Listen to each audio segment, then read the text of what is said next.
Okay, so it gives me great pleasure to welcome Michael Quintana to the Building New Realities podcast. Hi, Michael. Good to see you. Yeah, nice to meet you. Good to meet you.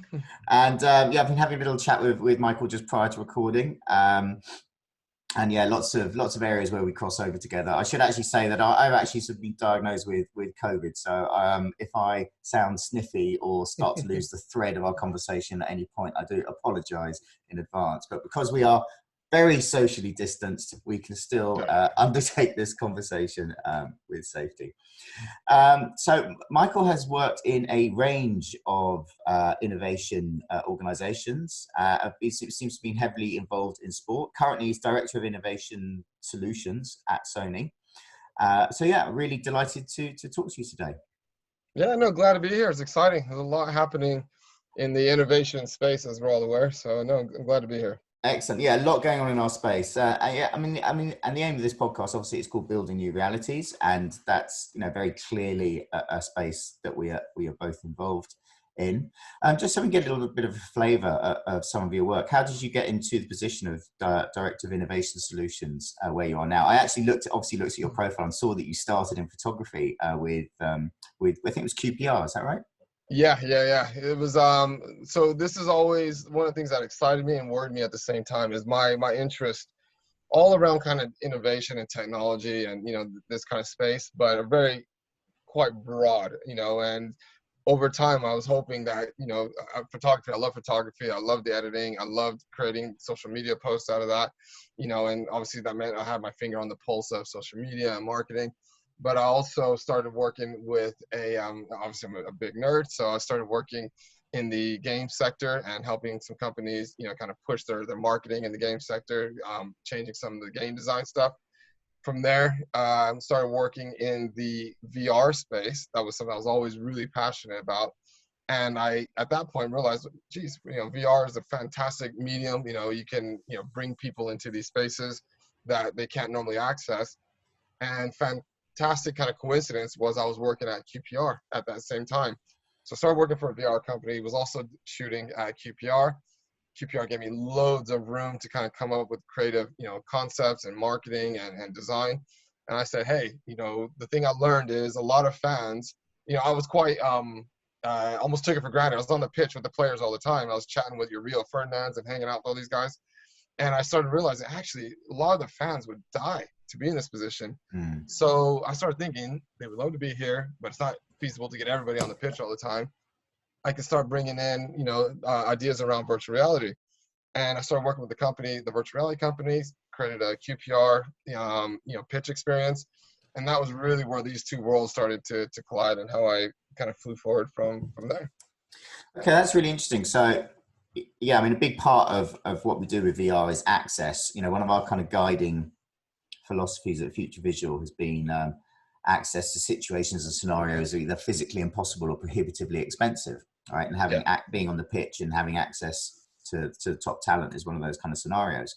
So was it when you were there that you thought, okay, presumably you got like a 360 filming company involved and started doing 360 film in that way, sort of and positioning it as be on the pitch? Was that your sort of first was that your first job, so to speak, using VR, or first project, I should say? Yeah. So I did do that. That was kind of a low-hanging fruit, and we played around, experimented with that. But where things started becoming kind of fan-facing was I worked with a developer, and everyone wants to imagine scoring a goal on the home side, right? And then crowd goes wild. So I thought, well, what can we do with at that point it was only 3DoF VR, so there was no tracking of any sort. So I thought, well, the easiest thing to do is headers, right? Everyone dreams, take a corner kick, set piece, you got a corner kick, boom, you head it in, home side goes wild. So I created a VR experience or game. I hate saying experience because it was a game, and you can it was binaural, so you listen, and if there was a whistle on the right, you knew the ball was coming instantly off the right side. You head it in. And there was the goal, but the goal also had kind of a point system, and you would obviously try to head it into the area of the highest points. Created a fan competition, in their fan zone. So you take your name down and everything, then get your 30 seconds to try to beat the high score. and it went off really well. It was a great experience. So yeah, that's all where it kind of started. Nice. Yeah, that's good use, isn't it? Like with the tracking on the head, like heading Yeah, the ball yeah. in. And obviously you're at Sony now, and with your role at Sony, I mean, with the bits that you can speak about, obviously I understand a lot of it be sort of under NDA, but with your role there, you sort of more focused on the broadcast technology, because obviously, you know, Sony is a massive company, and perhaps when the general customer or listener thinks of Sony, they might just think of, you know, games or kind of consumer gear, but they've obviously got a huge pedigree and background Yeah. in broadcast technology with all like the Beta SP, and you know, all the beta cams, digibeta, and just being at the forefront of broadcast kind of system. So with what you're doing at Sony at the moment, is it on that more broadcast side? Is it on consumer technology? What's the remit there? So it's quite broad. So I started off with within Hawkeye, which is sports technology solutions. So that sits inside Sony. Hawkeye build broadcast solutions, you know, so finding ways to bring sport to broadcast and make that more engaging, more interesting, make it easier for broadcasters to do their job, get information from the pitch into the broadcast as well. The other side of that coin is the engagement side. There's a little bit of an engagement. Oh, sorry, the other side was the officiating side of things. So making officiating within sports fair, and that's where you get VAR and electronic line calling in tennis. Where I came in initially with them was, how can they capitalize on working within these sports? How can they find ways to maybe get their hands into new markets and new spaces? And it's quite a bit of a challenge, because you remember, Hawkeye creates a lot of data. You know, the systems are great, you know, it's fantastic. They create a lot of data in the space, and that data is very valuable, but that was some of the problem, is that data is so valuable, your rights owners knew what to do with it. So it was kind of, some of the difficulty was, how can you take a space that's kind of already carved up and get hold of some of the assets in that space, and then have the rights to commercialize and do things. So where I've, unfortunately, just Hawk and I were just, I think, you know, great people. We just came at things from two different perspectives, and they're still trying to do some things in their core space. So we agreed to disagree. Is probably the best way to put it. Like I said, great guys, and, you know, nothing personal. But on exiting Hawkeye, Sony have kind of reached out and said, hey, let's keep you close, and let's see if we can potentially look at some other opportunities and other things that Sony can do. So I kind of sit in this, I always tell the people that I speak to, almost this like clandestine Mission Impossible, you know, kind of operative, where I'm not working with Hawkeye anymore, but Sony have kind of keeping me in and around the space, and, you know, we're meeting and discussing things and seeing where things go. So yeah, there's a lot to look forward to, but that's also meant that, you know, I receive a lot of, you know, information and ideas and thoughts from other stakeholders and people who want to say, hey, this whole metaverse and blockchain thing, this is, you know, what's happening here. This is really cool. What opportunities are there? So yeah. Well, let's stay on that then. I mean, it's obviously Metaverse particularly has blown up in the last couple of months. You know, blockchain's been around for a long time, and sounds like it's been trying to find its route to traction, because obviously you can deploy it in so many ways. Yeah. And it currently looks like it's getting traction in the context of Metaverse, and then the context of NFTs. Bizarrely, you know, it's bizarre, isn't it, the way things actually get traction in the end? But when people come to you, are they just coming to you, go, hey, I hear, you know, I'm hearing a lot of buzz around Metaverse, I'm hearing a lot of buzz around blockchain, or do they come to you with like, hey, I've got this idea around the way I deal with fan access to the stadium, or whatever the thing is, the thing they deal with is? So it's kind of a mix. Obviously, when I was with Hawkeye, I was working directly with the, you know, sports rights holders, you know, all your big leagues and federations and all that. And it was interesting because everyone's started to realize, you know, I mean, I'm 43. I'm still young at heart, though, you know, and I'm not old, I don't think anyway, but, you know, young at heart as well. I have my finger on the pulse of what's happening and what kids are doing and, you know, what young people are doing. So the sports world has definitely recognized, hey, we're losing this Gen Z audience, or we're not gaining the Gen Z audience. They're playing, I hate to say Fortnite, everyone says Fortnite, but they're playing Fortnite and Valorant and Rocket League, and they're engaging with their influencers and streaming things.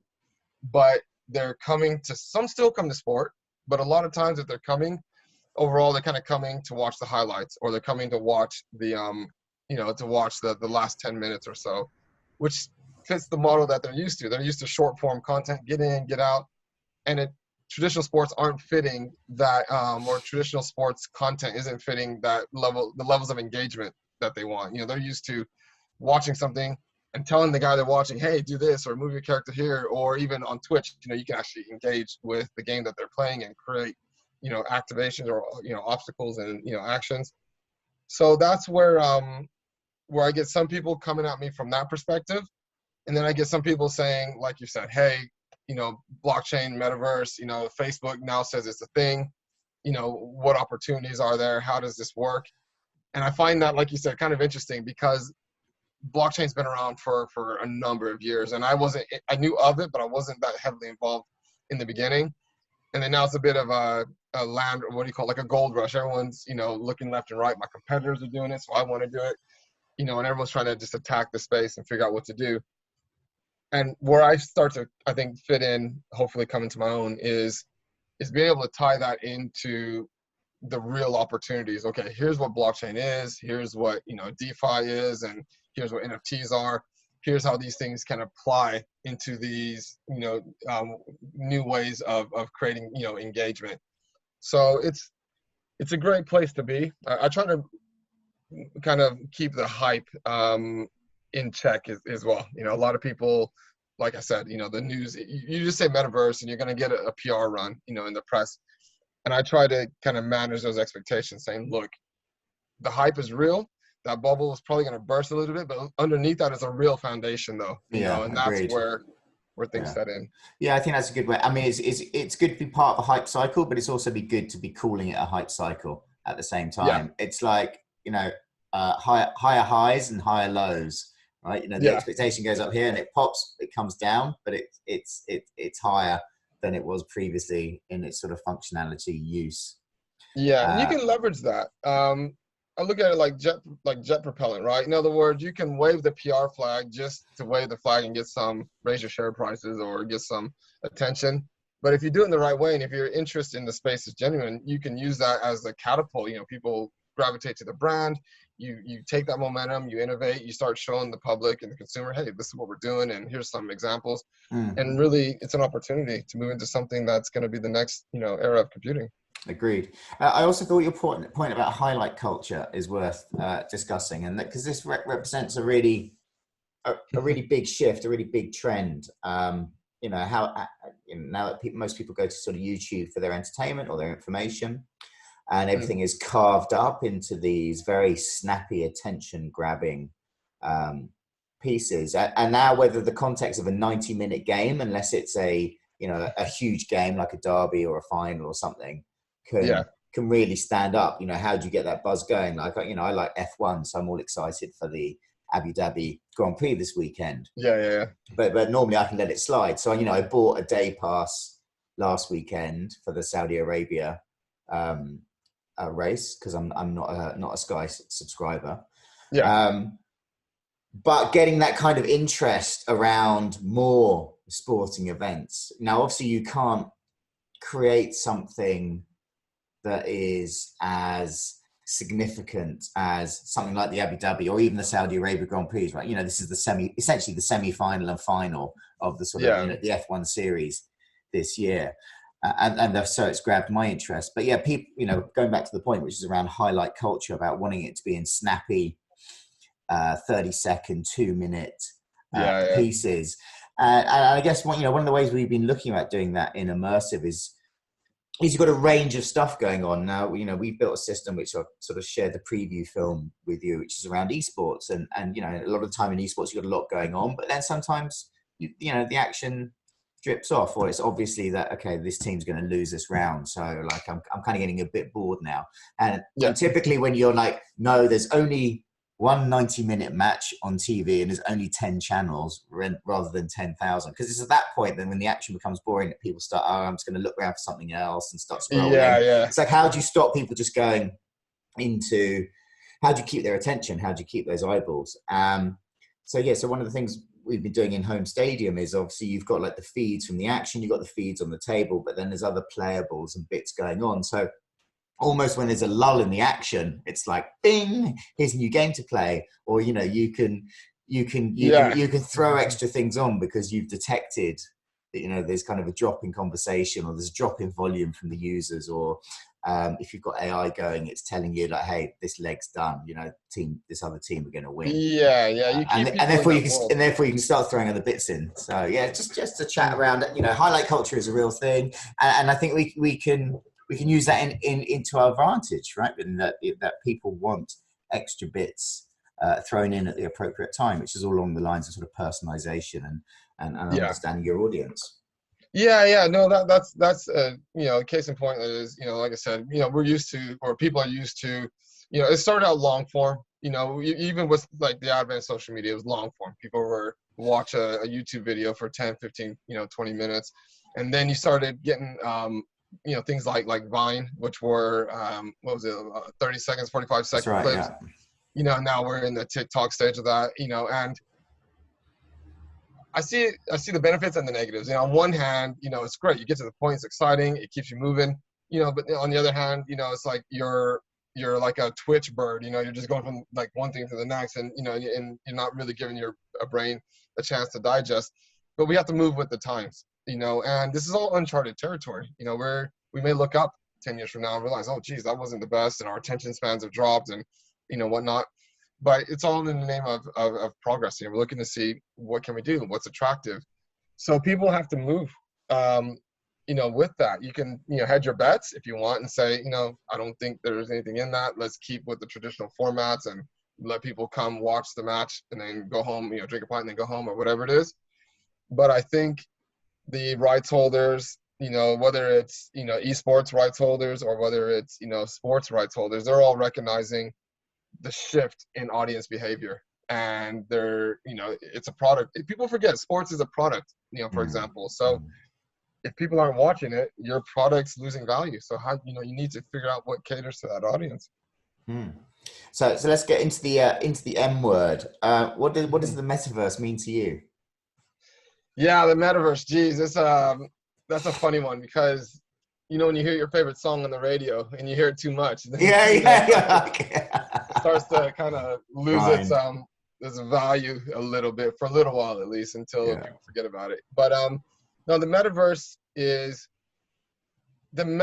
big, but the way I think I position it is, it's what's underneath the metaverse that's really what's interesting. And the metaverse is one of the things that sits on top, which is blockchain. With blockchain, you know, having, you know, assets that you can take with you, that you can track, that you can own from one experience into another.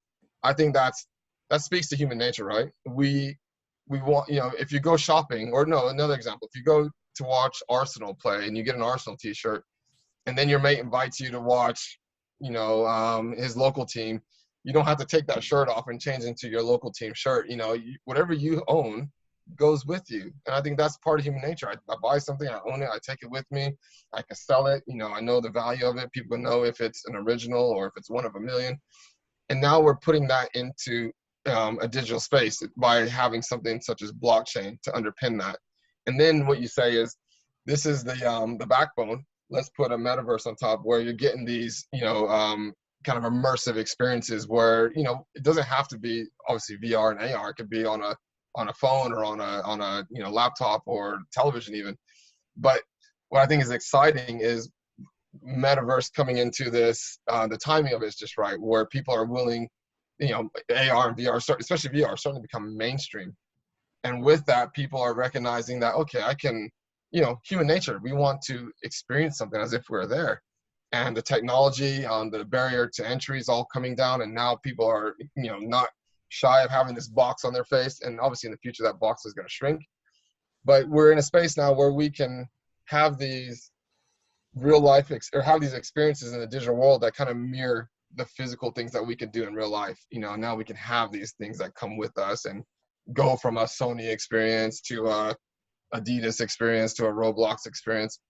So I think, yeah, it's a new era of computing, I think is probably the way to put it. So if I understood correctly, what you find exciting about the metaverse there is about people being able to take their IDs and their kind of the digital goods or objects that they've acquired and move between experiences with them, right? Yeah. I think the timing is great. You look at blockchain that represents, decentralization. I think right now people are very switched on to your big corporate tech behemoths who own your data, know everything about you. And, people are realizing, wait a minute, I don't want them to know everything about me and then potentially kind of manipulate me into decisions I don't realize I'm being manipulated into.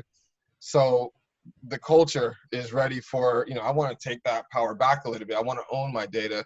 I don't want government always knowing where my money is. I know it can sound shady and there are people that, do some shady things, but the idea is I want to be my own person again, and blockchain helps to, can help, bring that to fruition. It's exciting times.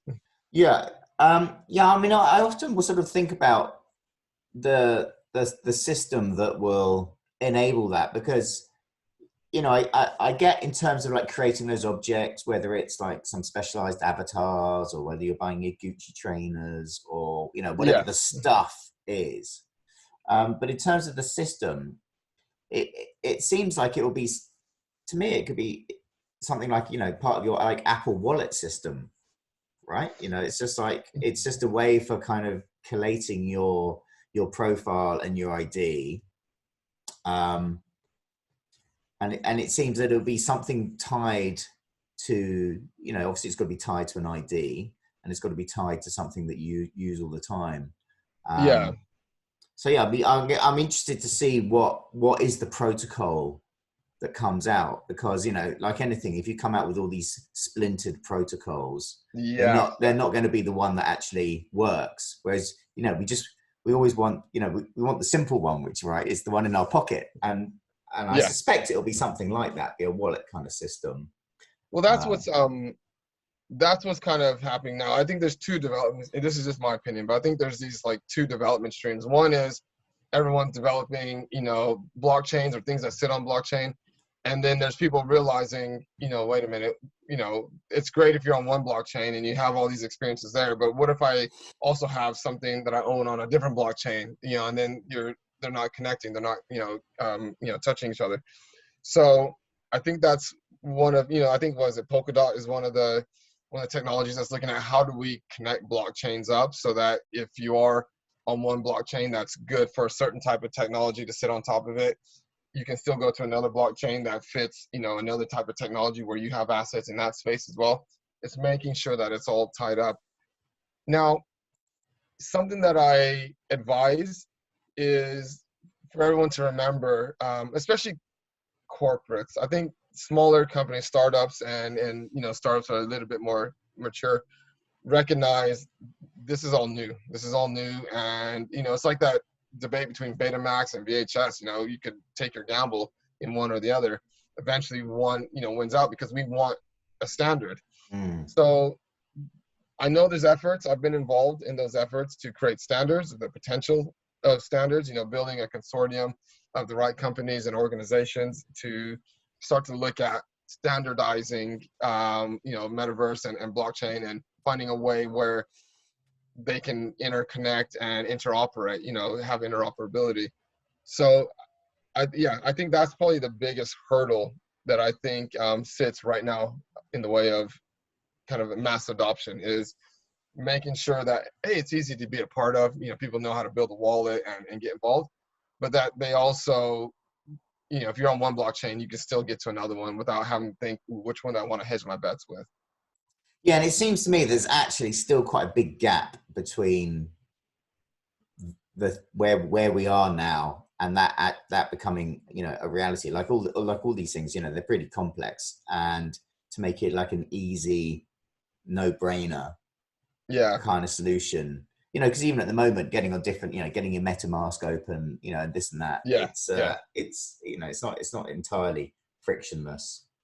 No, I agree. I think the mass adoption will come from the gaming industry. That's the audience that is willing to tinker, and I mean, you look at gamers now, doing mods and all that kind of stuff. So they're used to this, and that Gen Z demographic in particular. So I think the winners will come out of making the onboarding process easy.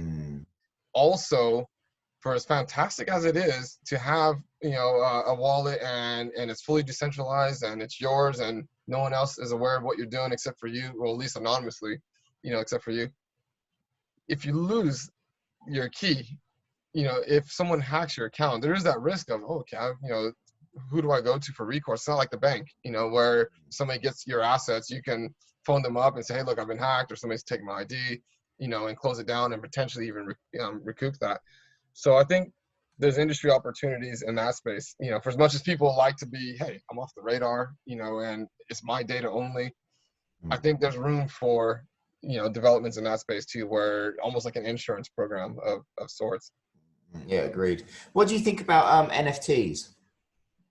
So yeah, I really like it, but I really feel like I'm very open about the bubble. I think right now everyone's like, hey, look, I just did this new trainer. Hey, look, I just did this, this top, or here's some monkey art and, Bored Ape, and it's great. And there's a value for hype. Let me put it that way. Hype has a real value, because the hype, a lot of people are like, oh, this is hype, it's going to go away and it's a waste of time. There's certain people that feel like that. But hype for me takes something from being niche geekdom to kind of more mainstream. Whether you like it or not, it's like good press or bad press is still press. It makes it more mainstream. And I think that's where NFTs are going through right now, is everybody's NFT this, NFT that. There's every sports, league and federation and team and, artist is doing it. But it has a real value. It's showing the world, okay, there's this new technology, it's NFTs, it's based on blockchain. There's what's it called, like provenance. You can see where it's come from. You can sell it and transact it. So I'm really excited about it, and I think that's just scratching the surface. So it's the tip of the iceberg of really what's behind blockchain, the power of blockchain. Yeah, I think that's a really interesting sentence you put down there. The hype has a value. I think it does. It's very easy to go, it's just a hype cycle. But I think it's like the point I made earlier, about, it's a higher low, Yeah. If it's kind of edging it forward like that. And I truly do see the value of NFTs as well. If you're able to make, an object have provenance, it has interaction, it is updatable. It is, and I think updatable and interactable are the kind of the key elements there. If the object, it's like, even if it's a ticket and you bought a ticket to one event, but that ticket might at some point get updated. Yeah, which is just a fancy way of someone's saying, you've bought this ticket, and then they send you an email shot, because they've got your ID. But if it's the actual object becomes, has an OS, so to speak. Then like smart contract and all that. It gets interesting because I love the balance of the digital and the real coming together. So I think there's and that will help build acceptance too. If you buy an NFT of an NFT piece of art, and you also get a physical piece of art with it, then that helps kind of nurture that market, the acceptance of that market. But this is where I like the convergence of immersive technology coming in at the same time as the whole concept of blockchain and metaverse. Because if you do things like, you're in, let's say Roblox and Nike, or Nike, as they say here. If you go into Roblox and, you can see a virtual shoe on a screen, then it's great. That could be a new launch before it comes out. Hey, here's what the Nike shoe is going to be like. You can move it and twist it. You can already do that anyway on a website.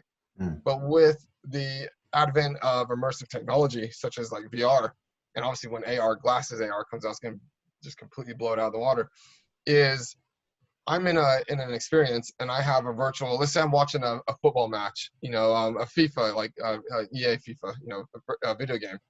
And I earn Ronaldo's, trainer, right? I can't remember who he's sponsored by, but if it's Adidas, I get an Adidas trainer and it's my NFT. fantastic. I can look at it or not, but I could also maybe use that NFT to go to the Adidas shop and get like a 10% discount, right? So now that NFT has a value, and because it's in an immersive space, I can look down and see what the shoe actually looks like, and model it on my avatar or my character, and actually get a proper preview of what I'm about to purchase in a way that you normally can't do. You buy from Amazon, you get it, and then you look at it and think, oh, yep, that's what I bought, or ooh, that wasn't what I was expecting. Mm-hmm. But in the VR and immersive space, you actually get to see it and experience it, So yeah, I mean, I'm really excited about tabletop FIFA, so when you've got it in like AR mode and you've got it sort of volumetric layout on the table in front of you, and you've got all the sort of stats and data arising. I mean, I think the volumetric capture of sport, I think it will start with close contact, be like UFC, boxing, just because the form factor of that is easier to capture. Yeah, smaller, space. But then looking at capture of traditional sports is going to be really interesting. Yeah, and I think you'll see right now, we have the phone, right? And you do your AR experience through phone, and that's great. It's a little bit gimmicky, but it has its value. But once you start getting into like VR, for instance, with you guys' product, it's really cool from the stuff I've seen. And then eventually when you get to AR and you can literally have the sport playing on your table, lean in and see things, or blow it up to in front of you, in front of your lounge. I think things are really going to hot up, because when you get to that AR stage, all of these digital assets that some people right now think, why would you pay for something that you only can look at on a screen? That's going to take that next step of, it's not just a screen. I can see it in volumetric space in real life, and I can, fling it to my mates and let them see it as well. And, all of a sudden you get very close to basically digitizing your real world experiences. And I think that's where it's going to take off. That's going to be a really interesting breakthrough, when we get like the iPhone equivalent of the AR glasses from Apple, where, let's say you're going to a fancy dress party with your mates, but you don't actually have to buy any of the gear, right? As long as you've all got your kind of your AR1 from Apple, and therefore you can just put your avatar outfit together. That's going to be really fun. I've seen that. Now, as a businessman, you think, I don't want to say anything that kind of, goes against the things that I want to achieve and whatnot. But one of my things that I kind of pride myself on is trying to be honest about things. Like, look, we have the not to bring politics, but everyone's upset about Christmas party gate lately, right? And like, oh, they said don't party, don't do this, and then they went and had a big party. This is what it looks like. And I believe I want to be transparent with things. And something I think about a lot is kind of what you said, which is when we get to a stage where you have AR glasses and you can look around and virtualize everything, overlay everything you look at to be whatever it is you want to look at. I am currently trying to think ahead and think, what are the psychological and the kind of mental ramifications of that, because we're advancing technology faster than we're advancing our own what do you call it? Our own brain plasticity, or our own evolution. It's like technology's going like this, and our evolution's kind of going like. Yeah, and I've had some great conversations with the sports psychologist, just because he's a psychologist, and we've been talking around what that could mean, both good and bad. So, I think it's something that there's also industry space to be able to highlight these things. The same way social media, everyone's now blown up because we realized they were doing a lot of things to kind of manipulate us into continuing to scroll and staying on the platform. And I think we've woken up to that, and that's why everyone's like, wait a minute, I want to own my data now. I want to get away from everyone, people, a few key companies knowing everything about me. And I think there's a value to having that kind of openness, like, hey, this is great, this is exciting, but we're also interested to look at to make sure it's healthy and that it's not damaging, and that we're able to, build with it in a way that's going to be in everyone's best interest. What did your sports psychologist colleague say about that kind of quandary or question? Yeah, let me remember back, but he was saying, he was talking about the number of mental health cases, going up. And some of that is just because we have more awareness, maybe almost like cancer, right? there's a lot more cancer cases, but it's also that we have the technology to detect it and to know what it is. You know, so he recognized that perspective. We also recognize that we're moving, our technology is moving way faster than our evolution, our brain chemistry, our brain evolution. And especially now that we're getting into these spaces that can immerse us and basically recreate what we can do in real life, we're now getting really close to doing that in the virtual space. And his concern was that, not that it's bad, and this is me genuinely repeating this, it's not that it was bad at all, but more that we just need to be willing to be aware of, keep an eye on it and know, okay, is it changing us, or are we becoming more antisocial, or are we creating mental health problems, you know? And if we are, can we have our cake and eat it too? Is there a way to still have the tech and the things that we crave and are interested in having, but being able to address any of the potential problems so that we can do both and enjoy it? It might be like sugar, right? You have it, but you kind of have to be careful how much you have. Yeah, like most things. Yeah. Like, don't forget to go outside and play, you know? That's right. What's your aspiration for the field you work in? Yeah, that's I hope my mom's not watching, right? My parents aren't watching.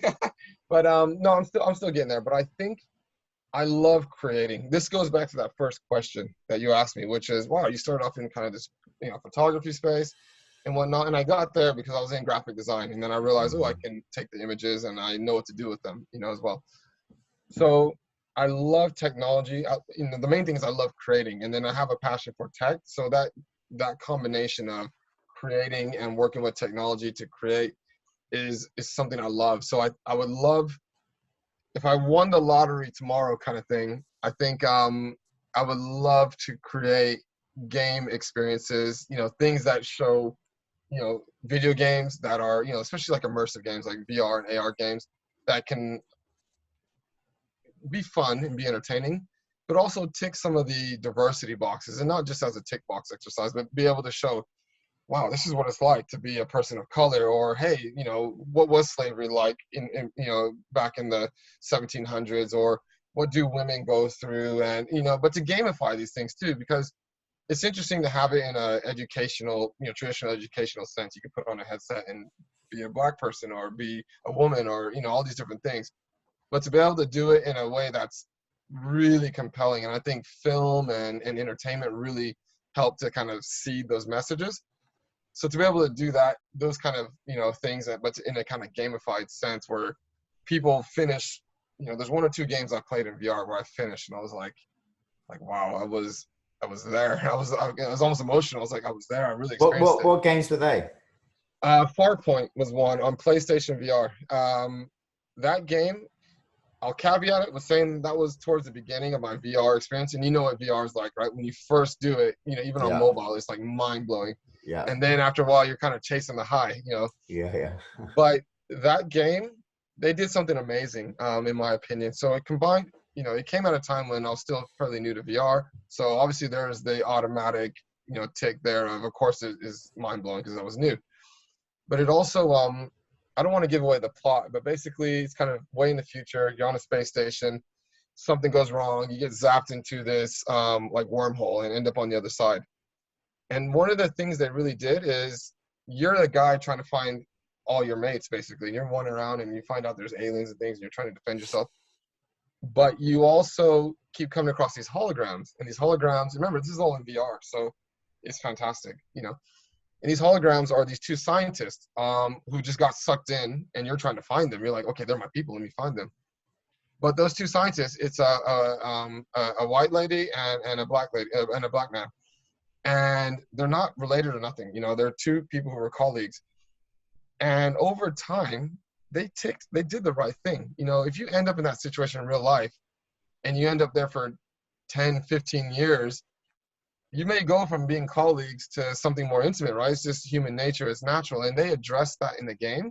And then because it was a mixed race couple, you know, mixed couple as well, and then there was a child, and then the whole plot develops with that along with the main plot of the game where they collide, was just, it really showed me the power of VR, because like I said, it was a game. And this is where I get my idea that I was just telling you about, is was a game, but it also brought this like real human. A big social. It had a big social piece in, rather than like, okay, Yeah, now you've got to go and blow stuff up. yeah, exactly. And it really just shows you, it's like a good film, right? Some films are they're films, but they have these, these things that show, human nature, and that's what that did. And yeah, it was an awesome game. Yeah, it's lovely. Good description. And what are the technical challenges to your work? Do you find you're more at a sort of strategy side, or are there sort of technical challenges you come up with in terms of deployment and getting projects delivered? So it's a mix of both. With the newer stuff, the new like emerging tech side, there's a lot of strategy involved. Because I think, it's easy to say, look, here's Metaverse, here's blockchain. We want to jump on that because, we think, Tim Sweeney said it's, multi-trillion, dollar a year, thing, and everyone gets involved. But if you are looking at a balance, so initially you're looking at, okay, what is the technology? What underpins all of this? What is blockchain? How does blockchain work? How does the Metaverse sit on top of that, as an example? But then you're also looking at, okay, this is an emerging space. So there are no definite answers. There's a few things rising up, but, it's still being explored. So what you want to do is kind of create a strategy of exploration, and that works differently for different companies. Some companies can throw millions of pounds at, taking a gamble and seeing what there is in the space. Other companies have to be really measured and say, we can kind of only do this if we think it's going to convert, into a revenue stream soon enough, to justify our investment.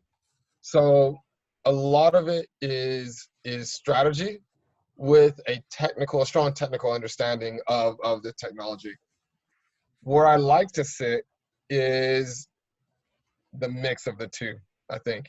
Knowing the technology, how it works, what the experiences can be that are compelling, what underpins that to make it work, and then having the strategy to be able to roll that out, to get the right people on board, to build that into that vision. Because one of the things I hate, and this is something I got experience with at QPR, funny enough, was I hate when there's a great idea or a great product, but it fails because they didn't market it right, or they didn't get the timing right, or didn't execute the go-to-market strategy.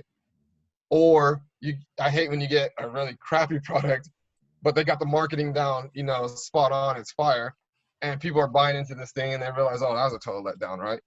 So I love, maybe it's part of my control thing, but having a hand in both sides. I feel like I got the tech vision, or I got the tech understanding, I got the vision. Let's put them together. Yeah, well, I think, as you say, you need to understand both those parts to have a hit, right? And we all want to have things. Ultimately, we all want to build things that people enjoy. But yeah, you can have a great product, but if you don't get it to enough people, people aren't going to enjoy it. Or you get it to enough people, it doesn't work. It's going to suck. That's not satisfactory either. Yeah, exactly. So what do you? I mean, we've talked a lot about technology. We've talked about a lot about new things. But I'm going to ask you, what are you curious about right now? Yeah. One of the things I'm curious about is the long-term effects. Like I said, genuinely just curious about, with all this tech, not even just the Metaverse and blockchain, and get rid of the buzzwords. Let's just look at what we do now in our mobiles, in our phones, and, mobile stroke cell phones. Looking at, how we get around, from location A to location B. There's all these things. And I always wonder, what are the long-term effects? How is this changing our brains? Is it for better, for worse? Is it neutral? I'm really interested in that. Another area that I'm quite passionate, and I've been blessed enough to become kind of a go-to pundit with the BBC and a few other broadcasters, is the micromobility space. Which is, it's an empowerment space, I think, because it's not just, it's green. It's great. It is green. Did you say micro mobility? So does that mean e-scooters? Okay. Yeah, so you're a pundit on that as well.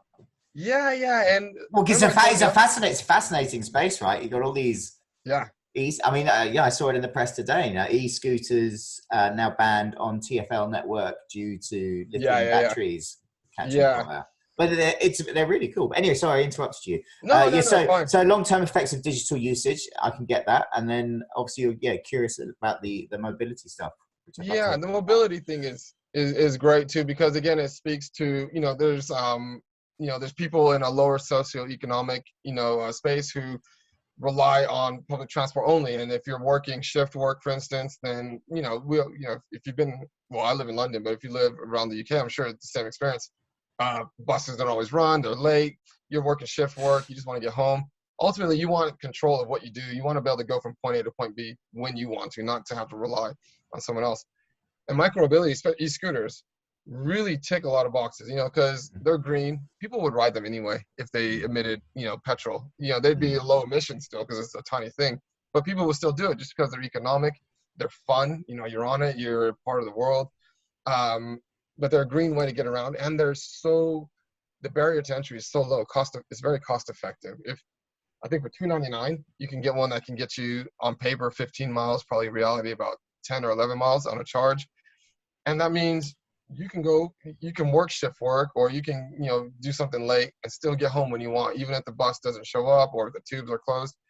That just gives a lot of power to a lot of people. And I find it a struggle, the government's kind of uptake or slow uptake on it, because it's become a political issue. So that's woken me up to how government works and some of the ups and downs of trying to get things through government policy. And even though something's an obvious answer, it's not always the accepted answer, because you got to deal with voters and constituents and all these kind of things. But yeah, that's my other two interesting areas. So I'm going to go slightly off piste now. I'm going to ask you, if you could have a billboard with anything on it to help build a new reality, what would it be and why?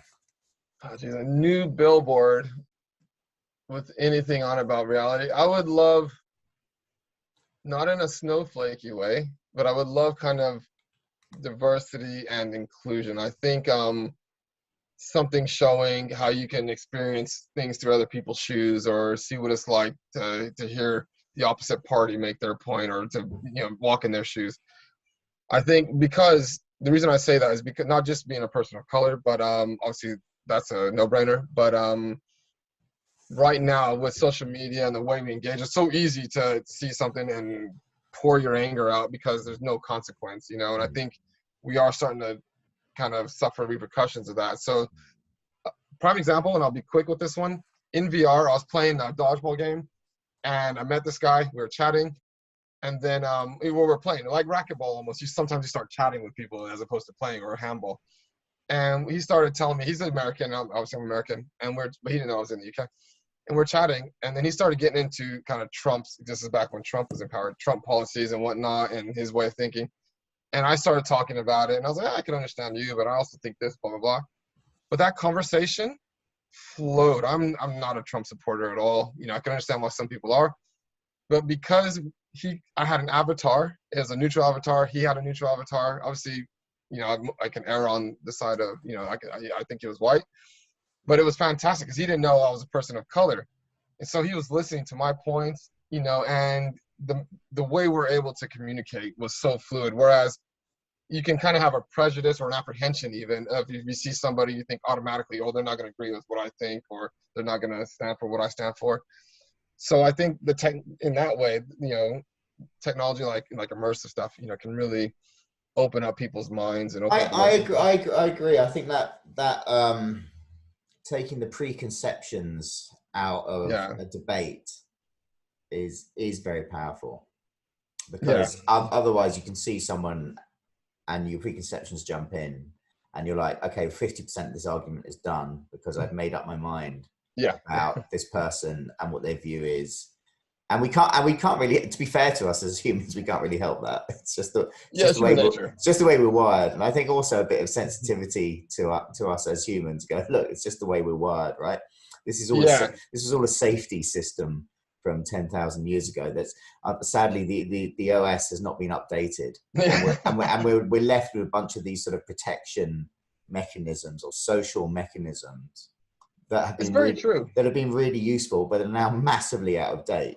We're on like Windows 90, not even like Windows 95. Yeah, 3.1 almost, right? Exactly. But I think recognizing that and going, oh, I do that. I am judgmental. Is a great kickoff point for this kind of slightly new era where we're going into. Yeah, I fully agree. I think I try to, as a person of color, I try to recognize, there's some just crappy people out there, right? Anyway, but sometimes there's people who are, you can't help but notice the difference. If somebody's walking around with a big afro versus somebody Another stereotype, let's say, all right, I can't think of one, I don't want to be offensive, but you know what I mean? Two different, you could just make your Well, assumption. let's just say like a green Mohican. Yeah. Perfect example. You can be like, oh, okay, that guy might be, rough biker type, the black guy with an afro walking around with a hoodie might be, scary. And it's easy to have these worries and fears, and some of it's media driven, some of it, a lot of it's just lack of experience. And where I try to fit is in that understanding of, okay, you're always going to recognize something that's different from you. And as people, we're generally kind of attracted to what we know because there's safety in what we know. And if you can take that understanding and then leverage that and say, okay, so there's nothing wrong with you being a bit apprehensive because I'm different than you or I look different from you, but then let's build on that and use that as a vehicle to kind of work through acceptance, because like you said, I think natural to be apprehensive or afraid or curious, but we're humans and we're higher level thinking, so we should then be able to get through that. Agreed. If you had £100 million to spend on a social program and no red tape, how would you spend it? Oh man, yeah. I'm a big believer. I don't have £100, but I'm a big believer in philanthropy, especially right or wrong. I really like charity work, but not the kind where you send in a big check and you hope that they do the things that they did, and there's stakeholders, earning hundreds of thousands, in leading these companies, organizations. I really like the idea, a bit like Akon, getting actually on the ground and seeing the results, enabling the results, directly, whether it's clean water, access to technology, because I think there's a big digital divide that's potentially going to happen with like with the metaverse and blockchain, and we got to make sure that it isn't just Western countries and not just affluent individuals or middle class people, that everybody has access to this. But also I don't want to just flood the world with tech as well. I'd love to solve real problems, like building housing and making sure people have clean water and education. So what would you spend it on though? Would you spend it on tech for people that don't have it? Would you spend it on water purify? What would be your thing? Would it be cooking lessons for everyone, sports lessons, meditation lessons, booklet, tech for everyone? Where do you think you'd put it? Yeah, measured tech for everyone, or access to tech. That would be one thing. Like I said, most of the world now is starting to get mobile phones, so that's great, and that means internet access. But things like immersive tech too, being able to have virtual reality and partake in the future of the metaverse and all that. So tech for everyone. Probably. Oh yeah, I hate seeing homeless people. I hate, as in I hate that people are homeless. And I know it sounds a bit cliche, but I feel like a lot of people, there are people that are taking advantage of it, but there's a lot of people who just, you don't know what they've gone through. Yeah, I don't think anyone goes on the street for a holiday. Yeah, exactly. And I know there's people that will pretend they're homeless and beg or whatnot, on the streets. But I think that and drug abuse, I think a lot of people, especially in the States. I think you're going to need more than 100 million. Yeah, I know. But there's so many people in the States who, everything's criminalized, and you end up, in a jail cell because you're, smoking crack, or in some states still even just smoking weed, right? Just smoking weed. 3 strikes and out, you can get done. Yeah, and you think the reality is, if someone's a drug addict, and obviously a drug addict, and they're stealing and doing, that's a sickness they have, so things that can kind of genuinely help people like that, and also try to get people off the streets and into real opportunities. A couple of times I've been able to point people in the right direction, and it's a great feeling. Nice. Now, 2 final questions. Do you have a favorite theory? Like, I have a favorite theory called Solomon's paradox, which means it's easier for me to give someone advice about their life than it is for me to give myself advice about my life. Or you can be kind of more insightful about other people's position than you can about your own. Yeah. Got any favorite theories like that? I might. This isn't a cop out, but I when you sent me some of the concepts to think on, that was one that caught my eye, because if you crawl LinkedIn as an example, there's so many, and I always think about this. I think about the people who are like, let me lead your business into financial success. Let me manage this for you and manage that. Let me help you. People have the tagline, I make company millions. And I do this, and I think are you a millionaire yourself? I think, and I think it's easy, like you said, it's easy to give advice, and say, and I catch myself doing this sometimes, oh, this is what you should do. This is the way to go about it. Don't do that. Let's shy away from this. It's not healthy, blah, blah, blah. And then not taking it yourself, not doing it yourself. And it's something that, that's kind of resonated with me. I don't know why, but it's resonated with me, where I thought, why is it so easy, to give genuinely good advice? This is like, if you follow this plan, this is probably going to net out positively for you. And then you think, like psychologists, children, you think about that. I've heard this all the time. Children, or people who are psychologists, sometimes their kids are kind of quite messed up. And you think, well, wait a minute, your parent is a psychologist, and yet it's like they practice their work, but then they don't really bring it home and actually, do the same there. So yeah. So you're going to go with Solomon's paradox as well, right? Yeah, cool. I really like that one. And have you got any book recommendations for people? I'm trying to think on the book, right? I don't read as much as I should.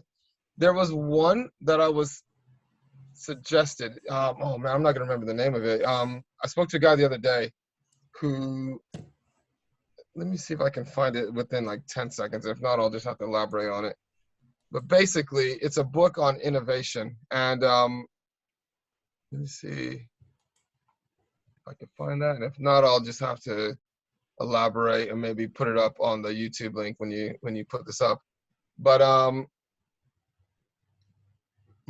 yeah, I'm not gonna find it straight away. I'll have to think. There's a book on innovation and how companies, especially big companies, approach innovation. You get to a certain size, and then you start small. So you're innovating because you start small, like a Facebook or a Google, right? And you genuinely believe in the product and you're excited by it. And then it becomes successful. You grow big. You start adding all these assets and functions to your business. And then you get to a point where people who've come on board have come in from the outside. They don't believe in the same vision typically. It's like it's a good job for them. They believe in the concept, but maybe not as impassioned about it. And therefore, you get people kind of doing a job, and innovation slows down. You get so focused on what am I delivering today or tomorrow to justify my role, and then you lose touch with the innovative world. Hey, this is what's happening. This is what young people are doing. This is new innovations. And a lot of companies go down that path. And this book kind of outlines how they do that, and how the smaller startups are the ones that are innovating, and how big companies more and more are just kind of taping on these new, these new capabilities, and you lose a bit in the culture, because the company culture from one company merging and acquisitioning another company can be completely different. And then you lose some of the soul of the product and the things you put out. But I cannot remember the name of that book. It's because it's one I want to read. I was just recommended it. I'll send you the link if it helps to put it on. Yeah. Send us the link and we can put it in the notes to go with it. Cool, wonderful. And if people want to keep up with you, where's the best place to follow what you're up to? Obviously, we connected on LinkedIn, but are there any other channels you're prolific on? LinkedIn is a good one. That covers the kind of micromobility stuff and all the next gen engagement, future of entertainment, all that kind of thing. LinkedIn's a good one. I have a Twitter account that I'm fairly active on. Well, I'll have to remember. I'll give you the link for that as well. Those are probably the best. Instagram, I'll put more of my photo stuff on there whenever I do, which I haven't done it in a little while, but I'd love to get back to it. So yeah, I think LinkedIn if you're on the business side, and Twitter. All right, lovely. Well, look, Michael, it's been a real pleasure to talk to you today. Thank you for taking time, and yeah, great to talk to someone who's spend so much time thinking about metaverse activity as well. No, thank you, Tim. I really appreciate you finding me and having me on. It's been great. Lovely. Cheers. Take care.